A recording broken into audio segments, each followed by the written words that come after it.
This is CGTN, China Global Television Network.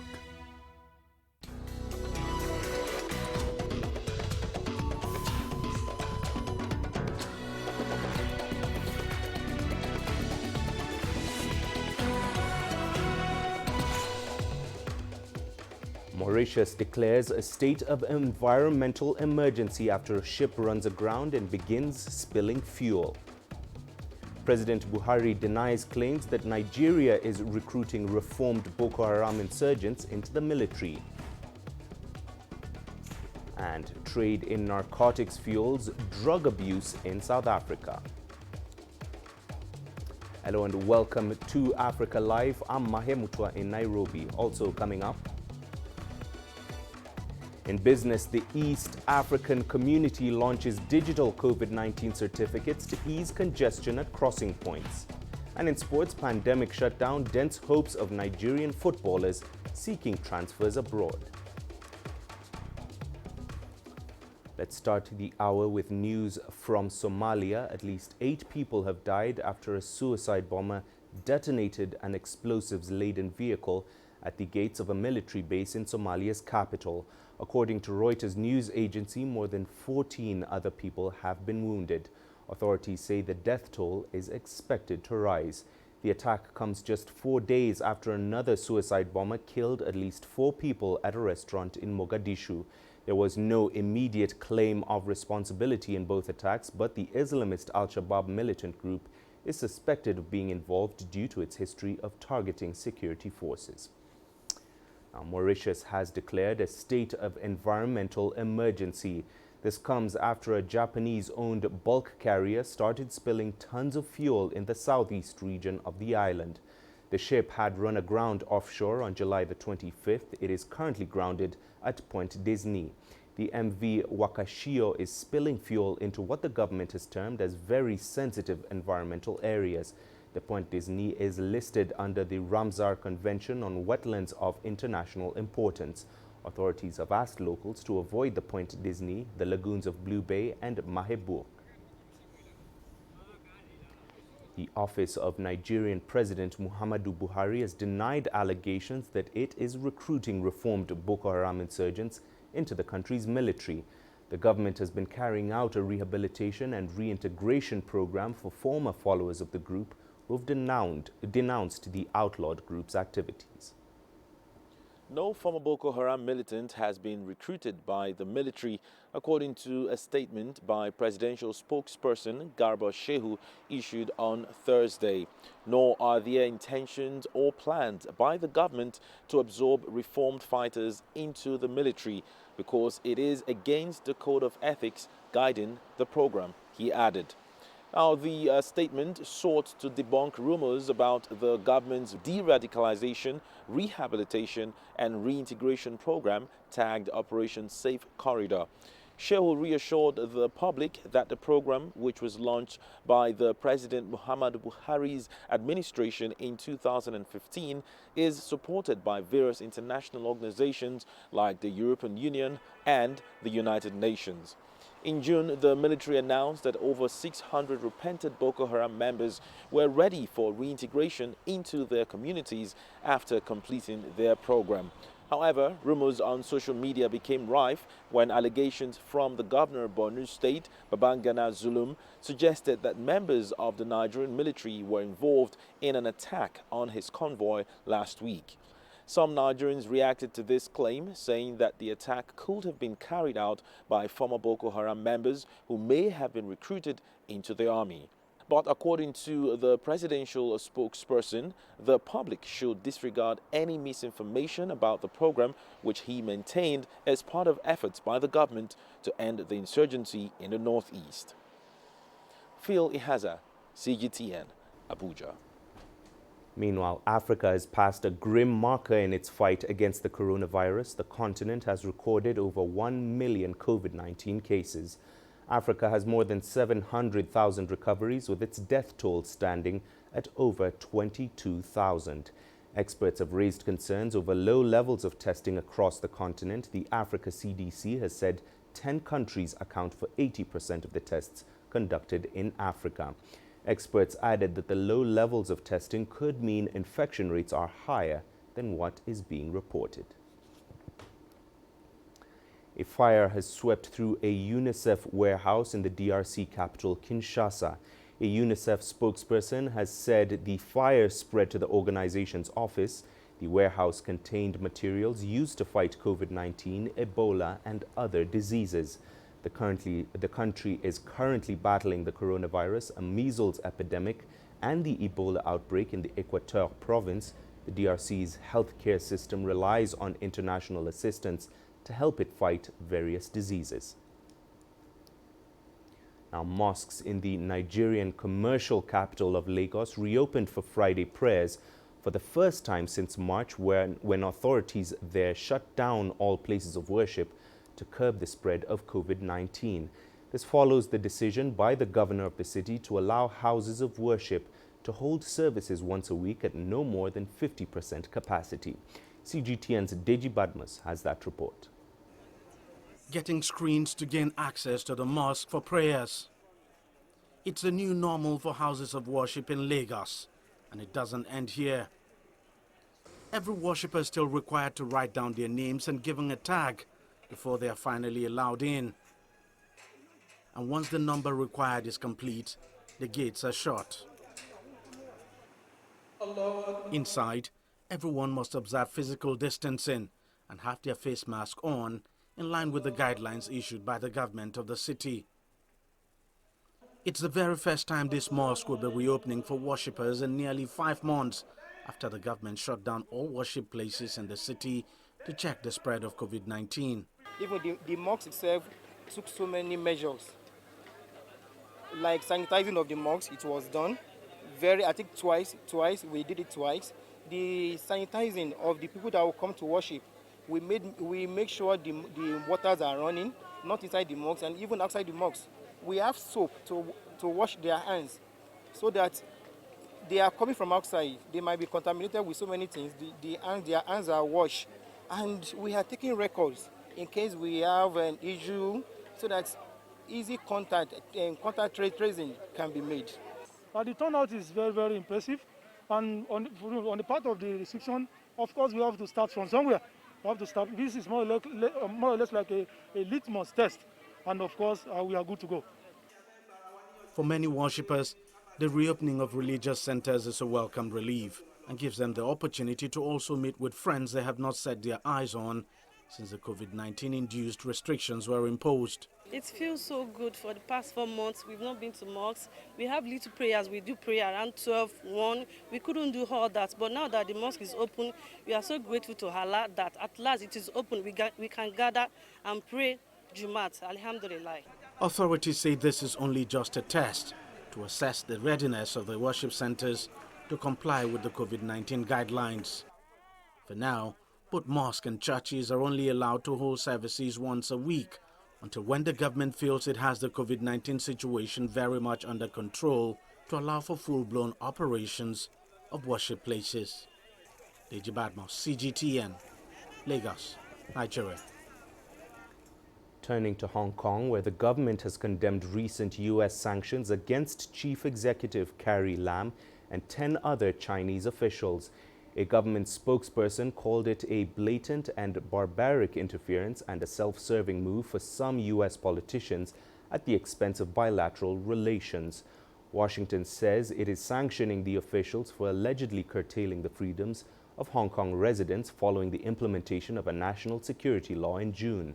The move will freeze the officials' assets in the United States and bar Americans from doing business with them. While the central government's liaison office in Hong Kong says it strongly condemns these sanctions imposed by Washington. Zhu Dan with more. Lo Huining, director of the liaison office of central government in Hong Kong, said, well, being on the list doesn't mean anything bad to him. On the contrary, it means that he is doing the right thing for Hong Kong and for the country. He says he has no assets in the States, so the move is meaningless to him. He even joked that he could send $100 to Donald Trump for the purpose of freezing the account. The spokesperson of the liaison office also said they strongly condemn the U.S. sanctions on those officials. Earlier, Carrie Lam said she had no assets in the U.S. and also had no interest in going there. Meanwhile, Hong Kong Executive Councillor Regina Ip called the sanctions totally unreasonable and said the claim of the officials' human rights infringement in Hong Kong was pure pretext. Regina Ip said countermeasures from Beijing are expected.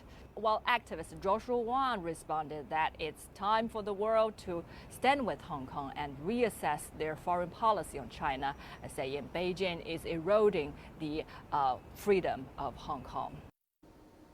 You're watching Africa Live. Coming up after this short break, in Made in Africa. Meet the Senegalese musician blending traditional beats with today's music. Plus, trade in narcotics fuels drug abuse in South Africa. Nigeria is my home. 160 million vibrant, ambitious individuals constantly seeking the perfect self-expression. It is these people who inspired me to be that person that is seen, to be a voice that is heard, and ultimately to be the anchor that I am. I have to tap in, tune in, and turn on the very best qualities within me to deliver the news. I'm Richard Nta, an anchor for CGTN. My family has been doing this artwork for the past 600 years.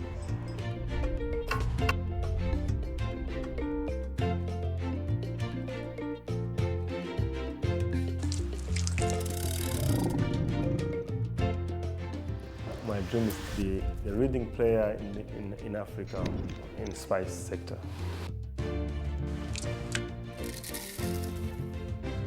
Nobody in the region consumes it. Even me cannot afford the vanilla cooking.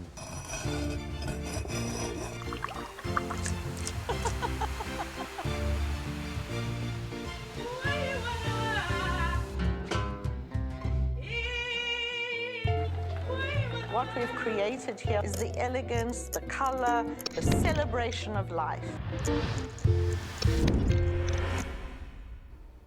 Welcome back. Let's now turn to Senegal to learn more about West Africa's griots. In various countries across the region, griots are part of an ancient class. They encompass poets, storytellers, and musicians who pass their craft from one generation to the next. Numukunda Sissoko is a musician who comes from a long line of Senegalese griots. He made a name for himself by mixing the traditional kora, a 21-string instrument, with hip-hop beats.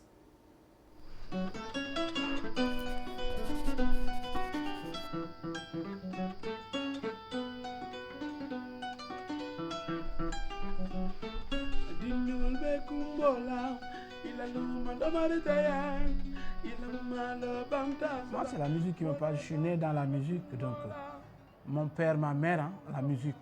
C'est tout ce que j'ai, c'est tout ce que j'ai appris, c'est tout ce que j'ai à faire. C'est ça que seulement que je peux faire. Je connais rien que la musique. Donc ça, c'est comme quelque chose de grandiose pour moi.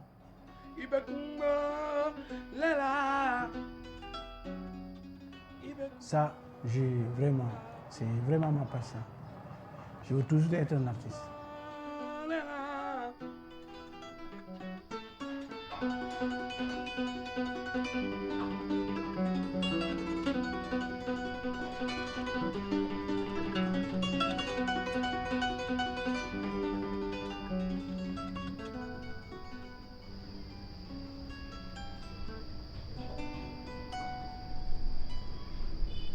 Je m'appelle Numukunda, griot traduit moderne.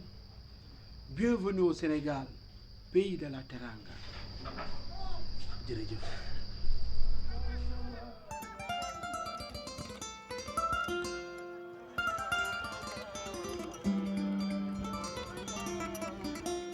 Je suis né, comme je dis, je suis né une très grande famille qui faisait que le traditionnel. Donc en sortant d'écouter les autres musiques, c'est ça qui m'a influencé d'écouter du rap, comme je te dis, du ngueros, du house, du salsa, du hip-hop, du reggae. c'est du mélange. Ça m'a vraiment influencé. Je voulais faire d'autres choses que rester toujours ma traditionnelle. Mais j'ai toujours imposé un peu ma traditionnelle, faites un peu ça, tout ce que je pourrais le donner en moderne. Dire que je ne vais pas rester sur le... Je reste dans le traditionnel, aussi en donnant la Kora, possibilité que les gens le découvrent, en mettant du traditionnel, un peu de hip-hop, mais rester toujours du traditionnel.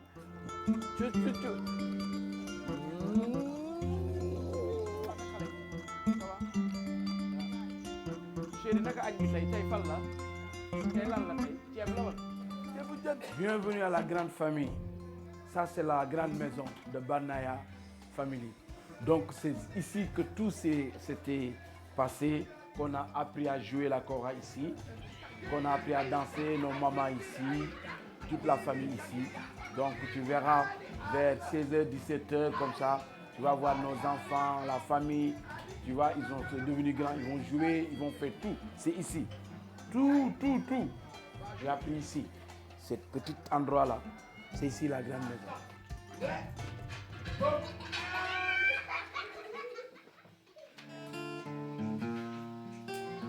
Voilà, encore je te dis, vous êtes bienvenus.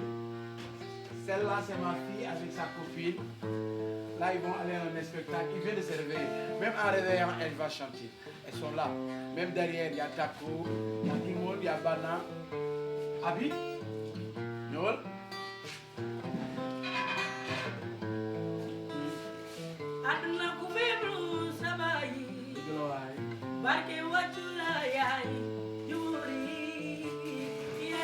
Il y a un peu de deux, parce qu'il y en a beaucoup qui sont restés jouer le traditionnel sans essayer de voir d'autres musiques ouvertes.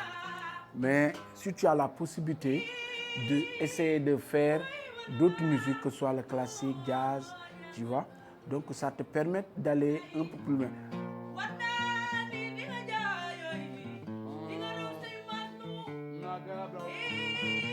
Donc le moment, c'était dur que ma famille vont comprendre. Mais le moment que je suis parti en tournée et j'arrivais avec beaucoup de l'argent et je l'ai placé à mon père a regardé, mais tu fais quoi? Je dis, c'est du musique, du rap que je... C'est tout cet argent-là. Je dis oui. Il me dit, ah bon.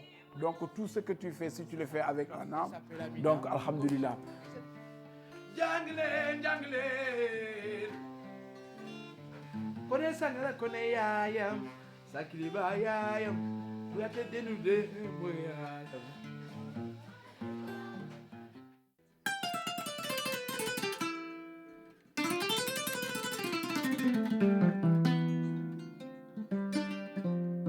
J'ai choisi deux instruments, la kora et les percussions, parce que c'est ces deux choses qui m'ont vraiment influencé. C'est ces deux choses, j'ai eu les deux diplômes, parce que c'est ces deux choses que j'ai aimées. Donc, mais après, je suis fidèle avec la kora, tu vois, parce que la percussion, il y a trop aussi le physique qui tape, quelque chose, et puis la rapidité, ça m'a donné un peu d'élan avec la corde. Donc, j'ai un peu diminué les percus et je suis resté avec la kora. Donc la kora est devenue une chose que j'ai vraiment aimée, ma première femme.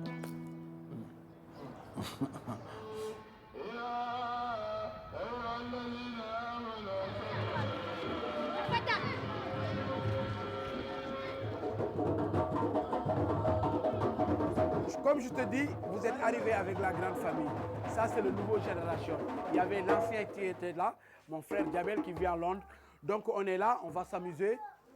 Les percus, on va s'amuser.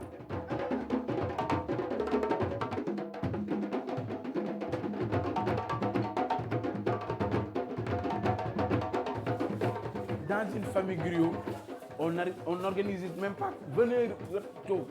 Tout ça vient naturel.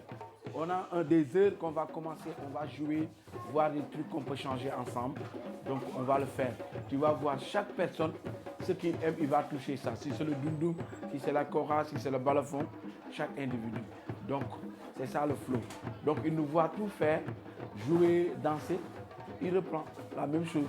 Dès qu'ils ont besoin de quelque chose, eux, tu ne peux pas. C'est ça le...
Bienvenue à Tamba. On est bien arrivé chez moi, chez la grande famille.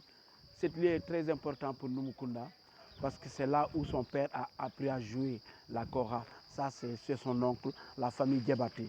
Donc, venez bien. Ouais.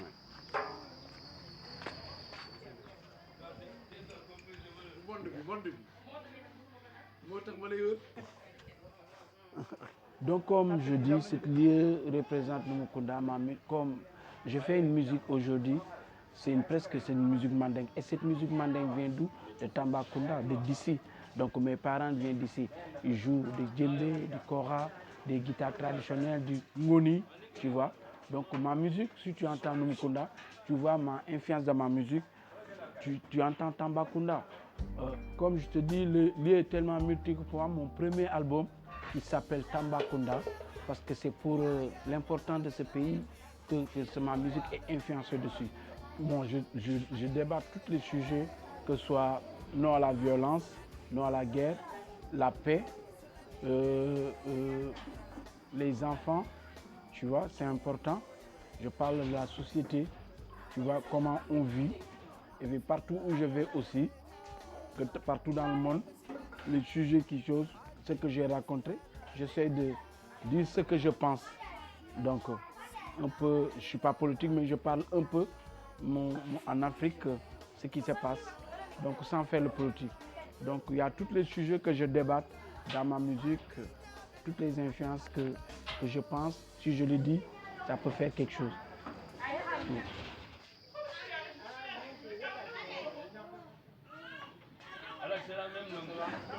Je vais vous montrer un très bon souvenir de mon papa. Je n'étais même pas né. Venez voir. Comme je vous raconte, là, c'est mon papa. Tu vois, il est né dans une très grande famille Michelin. Depuis des siècles, cette famille, c'est des griots. On a hérité que ça. On ne connaît que de la musique. Donc, tu vois, cette photo, je n'étais même pas né du tout. Donc, on n'est hérité que de la musique. Voilà. Ça, c'est le papa. Ça date, hein?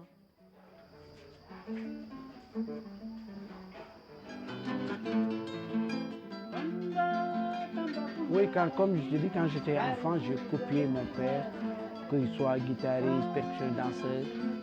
Je l'ai vu faire, donc je l'ai pris, quoi. J'ai pris le même chemin, tu vois. Je danse, je joue la kora, je chante, donc je l'ai copié, quoi. Donc c'était presque mon idole, quoi, mon papa.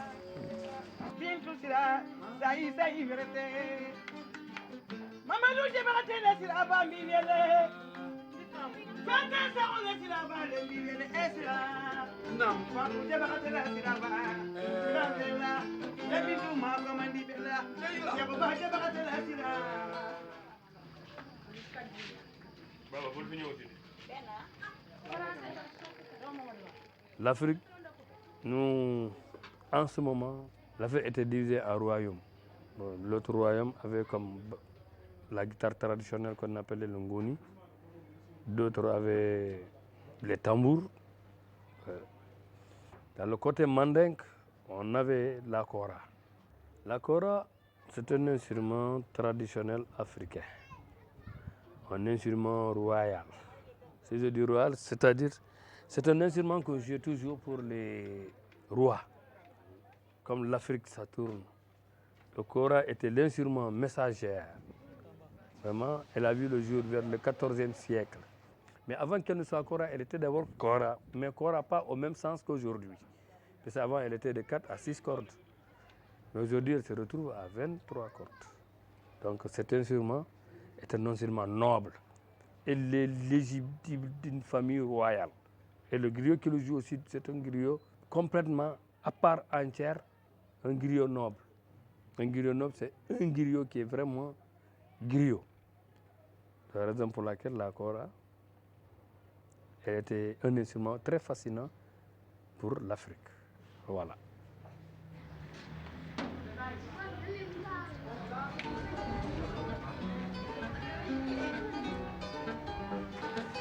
Non, je rêve d'être vraiment quelqu'un vraiment connu et célèbre aussi, tu vois. Être quelqu'un vraiment que je serais un exemple, quoi. Donc, c'était mes rêves. aujourd'hui Dieu a fait que je suis en train de faire un peu réussite, un peu, je ne vais pas dire encore.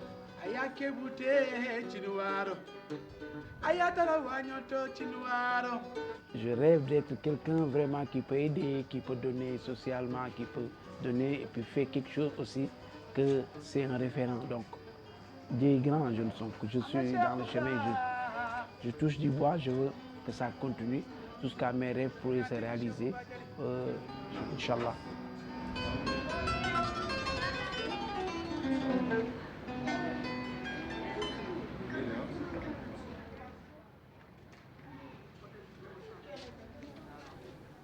Now, concerns are growing over an increase in drug abuse in Africa. It is understood the continent's illicit drug trade has continued despite the closure of ports and a ban on travel. It's feared this may have hindered the fight against addiction, especially in South Africa, which is a leading destination for the illegal substances. CGTN's Julie Shire now reports. Lindiwe Hani turned to drugs after a string of personal losses, including the assassination of her father and freedom fighter Chris Hani back in 1993. She kicked the habit after 10 years and has been clean since 2015. But anxiety crept in when South Africa's lockdown was imposed in late March. I was petrified as soon as lockdown was announced because it took away all my coping mechanisms. It took away the meetings, it took away my exercise, it took away what I had put in place in order to maintain my recovery. My initial feeling was panic, complete and utter panic that now I'm going to be isolated and alone and I don't know how to cope. So I think that even for addicts, it was terrible. Fighting addiction is a lifelong commitment for Hani. Cigarettes have helped through her journey, but a sales ban left her feeling desperate. So those kind of old behaviors came back and it gave me a fright because it came back so easily. It was so natural to call someone who can give me something underground. You know, I didn't even hesitate. I didn't think twice. Afraid of relapsing, Hani reached out to her counselor at Drug Rehabilitation Center Houghton House. She resumed therapy and started writing about her experiences. That was a way to feel once again that you're part of a community who are going through the same things, and that once I actually wrote a story about it, that's when I started to calm down. I realized, okay, I'm going to get through this. So I went from complete and utter panic to acceptance. The International Narcotics Bureau says there's been an increase in Africa's illicit drug trade during the pandemic, but Houghton House says it's not seen a spike from those seeking help. We haven't seen too many people or addicts in particular come in for help. And this could be for various reasons. Potentially having more time at home, being able to indulge more in their substance use and addiction. And also because things have slowed down quite a lot. There are financial burdens that come with seeking support and seeking help for addiction. However, I think it would be worth at least investigating what options are out there. It's still too early to say what impact COVID-19 lockdown has had on substance users in South Africa, but Houghton House has kept its doors open for those willing to make the change. Julie Shire, CGTN, Johannesburg, South Africa. And it's just about time for the business. Here's what's coming up. The East African community launches digital COVID-19 certificates to ease congestion at crossing points. There's more to this place than just glorious landscapes. There's more to it than just, say, Table Mountain or glorious, endless salt flats. There's more to it than countries that are home to some of the deepest mines in the world. There is so much more to this place, even if it is home to some of the finest diamonds on the planet. It is the sheer diversity of the people who call Southern Africa home and the relentless drive to make it a better place that make it so special. And we know that because this too is home.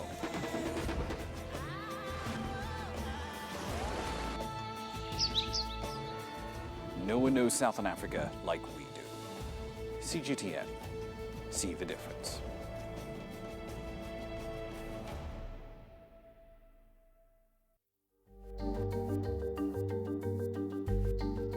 Africa Live. Find your voice.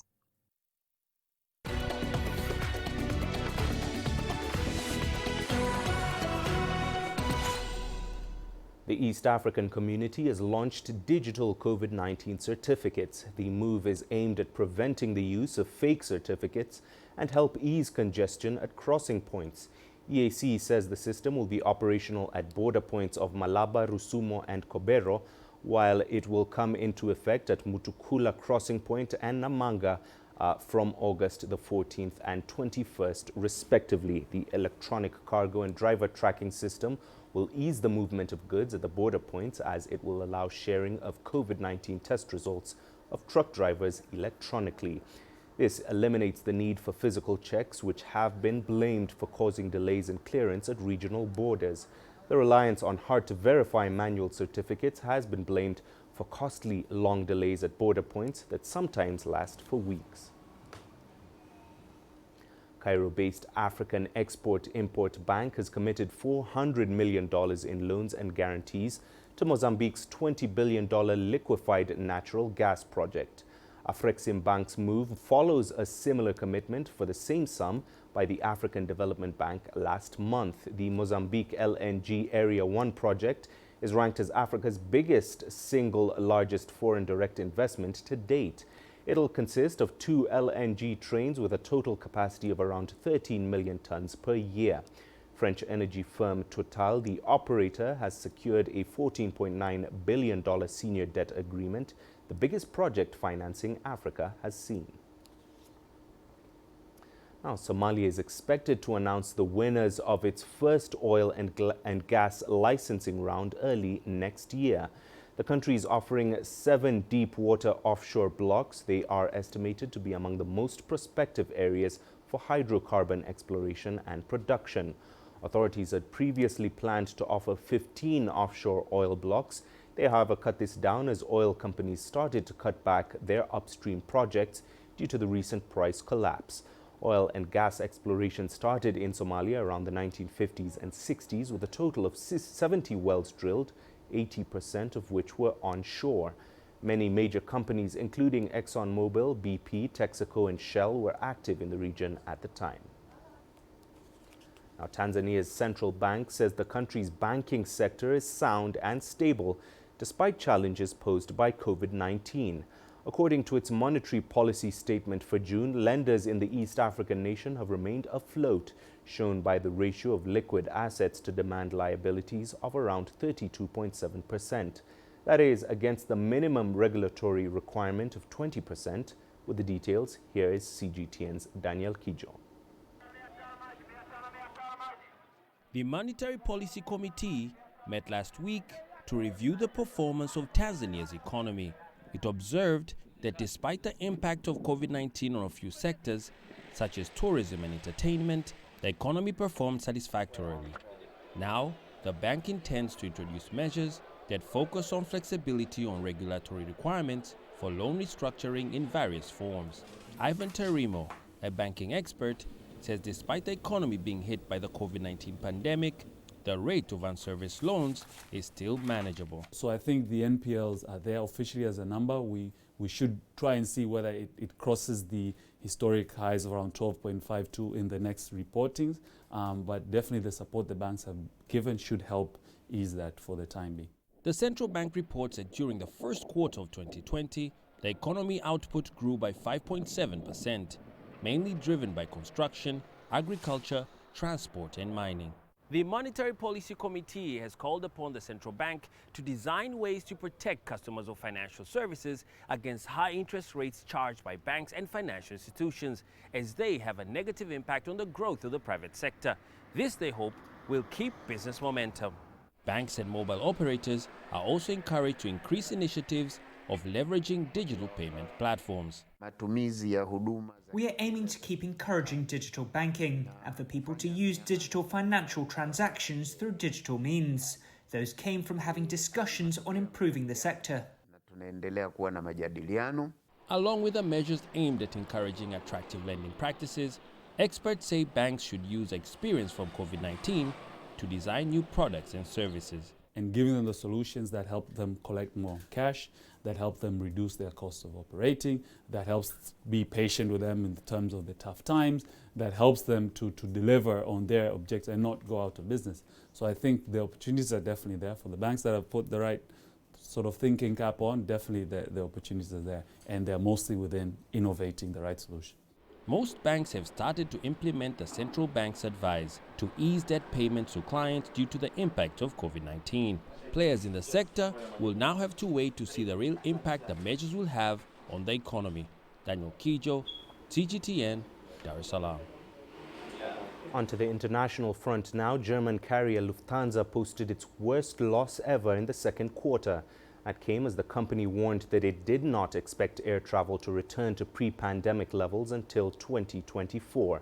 The state-backed airline flew 96% fewer passengers between April and June, as our reporter John Bevern now reports. Lufthansa's financial results did not come as a surprise to aviation experts, but even so, the scale of this crisis is staggering. A near total shutdown of the industry meant record losses between April and June, an adjusted operating loss of 1.7 billion euros. That's just over $2 billion US.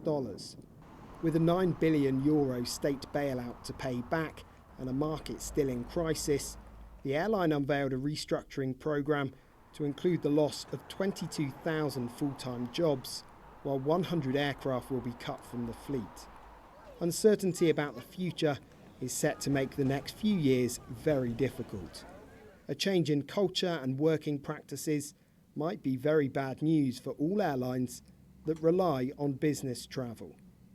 People have got more used to using online methods of communication, and at the same time businesses are thinking about the risks of sending employees, particularly on long-haul flights, abroad. So there may be we all know this, working at home, etc. There's kind of a cultural change maybe going on in businesses that will affect that corporate demand. And confidence in general is obviously absolutely critical for airlines. The aim now is to make the company more efficient going forward, but that is no easy task. It means maintaining the number of seats available to passengers, but with fewer aircraft. The Bank of England has kept benchmark interest rates at an all-time low of 0.1%. Governor Andrew Bailey says there are no plans to deploy negative interest rates in the coming months. But he also said that the central bank stands ready with additional stimulus measures. CGTN's Paul Barber has more. This is the hardest data we've had so far on how policymakers here at the Bank of England see the shape of the economic recovery from the pandemic. And while the outlook may not be as pessimistic as it was during the height of the crisis, there's no denying that the numbers are dire, however you measure them. A 9.5% contraction this year, with the economy not predicted to get back to the level it was before the pandemic until the end of next year. The rebound is looking decidedly more U-shaped than V-shaped, with local outbreaks of COVID-19 around the country and local lockdowns really casting a shadow as ministers try to get people back to work and back to spending money. Well, for now, the Bank of England will keep its benchmark interest rate at just over zero, and it will maintain its $980 billion bond buying programme. The bank's governor, Andrew Bailey, says that they stand ready with further measures, such as negative interest rates, if they're needed. Well, the very clear message on negative interest rates from us is it's sensible to have it in the toolbox. Let's face it, you want as many things in your toolbox as you plausibly can have in your toolbox. It's particularly at the moment when we've got obviously such unusual conditions. But we don't have a plan to use them at the moment. Well, the really big worry for policymakers is the labour market, with government support for 12 million workers due to expire in October. The unemployment rate is due to hit 7.5%. That would mean 2.5 million people out of work by the end of the year. Central case sort of takes us over time to a point, but the risks are so big that the guidance we're giving today is to say, look, we are ready to come in and take further measures, should they be needed. Another of those risks on the downside for the UK include the possibility of a failure to reach a trade deal with the European Union by the end of the year. Mr. Bailey admitted that some tough times lie ahead and most analysts agree that he will have to introduce some of those further measures. Paul Barber, CGTN, at the Bank of England in London. And coming up on Africa Live, we'll tell you about the Nigerian boy dancing his way into the hearts of ballet fans. The greatest journeys, the greatest sights, the greatest adventures. Here in Kanater, this weir allows the locals to walk on water. We're far more than just TV news. We're your passport to the wonders of Africa. To bring you stories of struggle, survival and hope.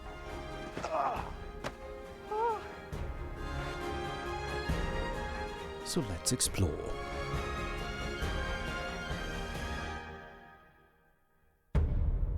CGTN. See the difference.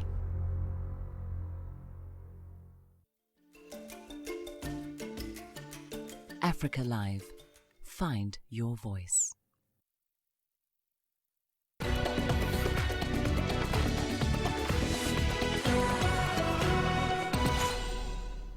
Let's take you to Nigeria now, where an 11-year-old boy is captivating the hearts of many through ballet.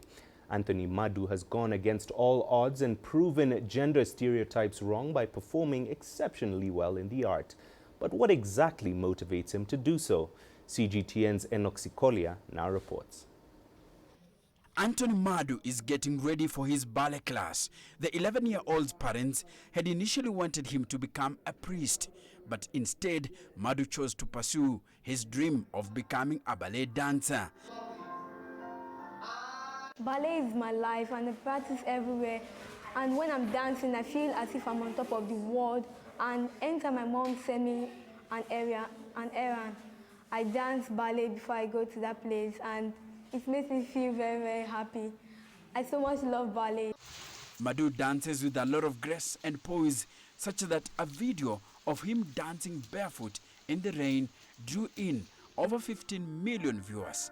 And despite ballet not being widely accepted in Nigeria, Madu has managed to earn attention from the prestigious American Ballet Theatre, who have arranged internet access for him to train virtually this summer. Next year, hopefully, Madu will be able to sharpen his dancing skills in the United States, thanks to a scholarship from Ballet Beyond Borders. And when my friends see me dancing, they feel like, what is this boy doing? Is he doing a foreign dance? Instead of he should be doing a Nigerian dance, he's doing a foreign dance. And now I've won a grand prize to go to the US in the year 2021. And I'm very, very happy about that. I'll be in the plane, and this is what I'm waiting for. And ballet has done it for me. Madu has been training at the Leap of Dance Academy in Lagos. His internet fame has also sparked a flood of donations to his dance school, which currently teaches its students for free. I saw the need to bring a form of art that shows discipline, dedication, and commitment. And these qualities makes up a very good ballet dancer. And students who are able to learn all of this can be able to transfer all of the discipline and dedication they've learned through ballet into other spheres of their lives. The Leap of Dance School management says it will use money from the donations to continue promoting ballet in Nigeria, especially among children who cannot afford the luxury of ballet classes. Enoxikolia, CGTN. And it's time to check in on the music charts, where South African gospel song Jerusalema continues to enjoy international success. The vibrant song has inspired a dance challenge that has taken social media by storm. People from around the world are sharing videos of themselves dancing to the catchy beat. CGTN's Julie Shire met up with the two artists behind this track in Johannesburg. Master KG's hit track Jerusalema featuring Nonsebo Zekote has sparked a global dance challenge frenzy. Dubbed the next I Macarena craze, the joyful song has had over 50 million views on YouTube. The dance challenge started in Angola when a group of friends recorded a video of their choreography and it went viral. That first video, the one from the guys from Angola, they feel like the first video, I would say maybe it's my #1 video. But beside that, there's a lot of videos that I've seen from different kind of people doing the dance. You know, they're spicing it up also, doing it with their own style, adding them. It's just, you know, more fun. Like, I think I will have a favorite today. Tomorrow I see another one. Oh, and I cry. Tomorrow I see another one. I think I'm getting mixed emotions. All of them, they're nice. So they are all amazing, and thank you so much to everyone that has been doing those challenges. Artists say they're speechless with the global success. It's the 3rd most searched song on Shazam music app. I didn't believe it, because firstly I was like, what? Maybe, you know, people are just pranking me now. Sometimes I don't even know how to express it, because the love is just, you know, it's just too much. Everybody, you know, is showing love. They're supporting the song.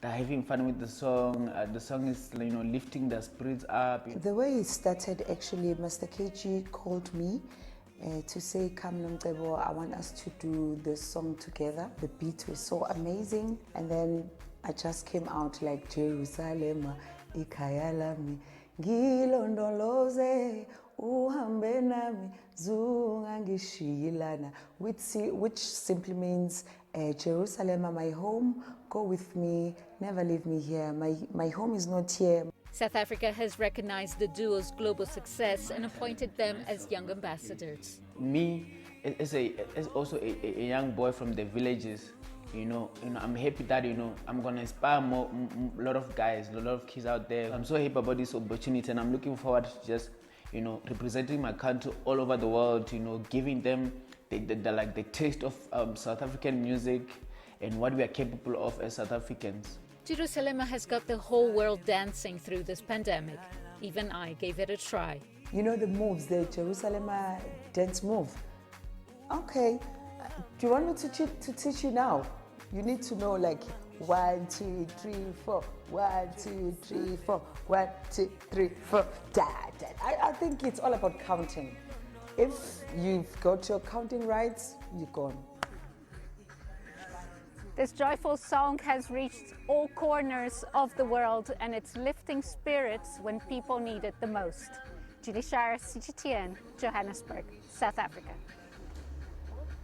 It would take me forever to learn. Meanwhile, coming up in the sports. Pandemic shutdown dents hopes of Nigerian footballers seeking transfers abroad.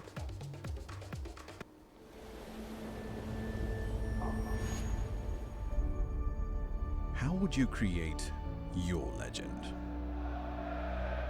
On the fields,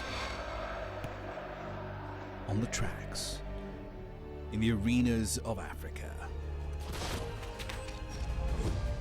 Were you born to be a player? Could this moment be yours?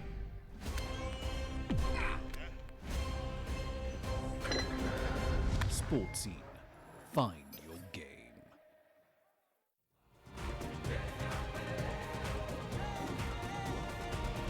Africa Live. Find your voice.